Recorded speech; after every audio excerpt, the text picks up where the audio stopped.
We relapse, and I'm not talking about relapsing back to drinking, although I believe the subject can certainly help with that. I'm speaking today about nutritional relapse. Now, we've all done this, including me, and nutritional relapse is where we throw caution to the wind and kind of just go for it. That is, we knowingly eat the wrong food. We know it's the wrong time to eat, with the understanding, as we are shoveling it in, to the end consequences. We know where that leads, right? As many listeners are aware, I'm of the belief that there are no mistakes, but simply what you do and what you don't do. So the other day, let me air quote this, I fell victim, in air quotes, while traveling, do a lot of traveling. Stayed at this hotel that served the dreaded and despicable continental breakfast. You know what that is, right? The carb-laden breakfast.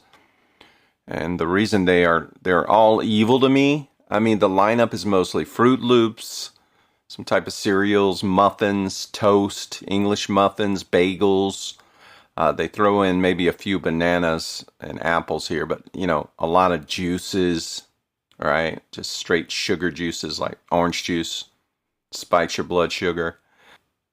And those apples and bananas, man, they're gone. They're scooped up by a family of 5 who are in front of you. So they're never there anyway. So they have the milk. The milk has got sugar in it, right? Especially if it's low fat, they add sugar. Everything that's been robbed from it, there's no the only redeeming quality is the fat.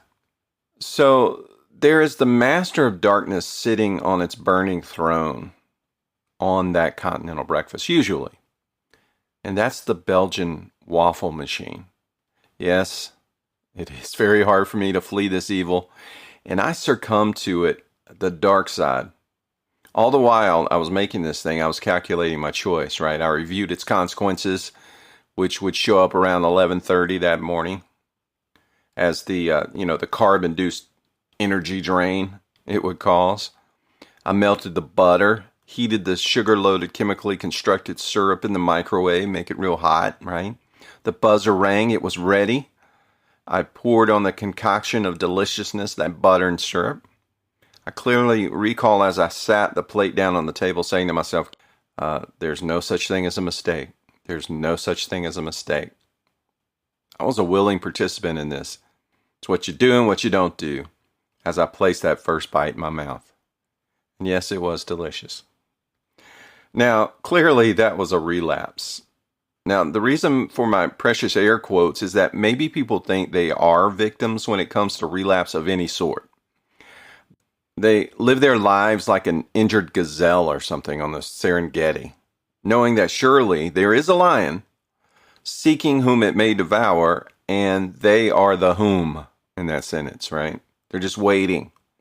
So I traveled to the Columbus Zoo in Ohio a bit ago, and it was fascinating with the layout of the African plains habitat that they constructed. It was beautiful. I mean, they had all the regulars frolicking amongst each other. There were zebras, gazelles, giraffes, some of those gray-crowned cranes that are really cool.